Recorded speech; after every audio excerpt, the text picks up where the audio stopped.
मग गण्या भविष्यात कोटी जावाचा विचार आहे रे? मी आता बाबाजी तुम्हाला डायरेक्ट सांगतो. आता माझा काय कोटी जावाचा आहे हा सप्पा देव पायत बसल. मीने माझ्या जिंदगीचे धागे दोरे सप्प्या देवाच्या हाती दिलो. आता मी झालो फक्त कटपुटली. वरचा हालवल तसा नाताचा. त्यानं म्हणलं इकडे चल तर तिकडं आणि तिकडे चल म्हणलं ते इकडं. जेती नेऊन ठेवायचं असेल ते नेऊन ठेवत बसल, नाही तर मग मला कोटी नेऊन मारत बसल. मला काही आता फरक पडे नाही बाबाजी. पा मी तुम्हाला डायरेक्ट सांगतो. म्हणजे देव जाणे तुझं काय आहे तर नाही? हो आता देवच जाणे कोण्या भाग्याला नेते. आणि डेंग्या तू बे कोटी जाणारच भविष्यात? बाबाजी मी भविष्यात 200 रुपये धरून तुमच्या घरी येणार आहो. आमच्या घरी? आजी शांताबाई करणार का जी? बे भोसडीच्या तुला चप्पल फेकून मारेल ना बे हा बुडगा. गुप्त गोष्टी गुप्त ठेवायचा डेंग्या. तू का येणारच बे आमच्या घरी 200 रुपये धरून? वड्या पापड्या घेवाले नाही का जी? असा मी दुसरा समोरलो होतो. याने दुसराच म्हणलं होतं का?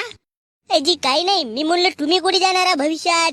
माल काय बापू आता दंडा धुऱ्यावरच जाणी. आपला शेती करणी राबणी खाणी न पिणी. हो एखादी दिवस जास्त पिल्यावर सांगाल बरं. म्हणजे मी या डेंग्याला पाठवतो वडे पापडे घेवाले.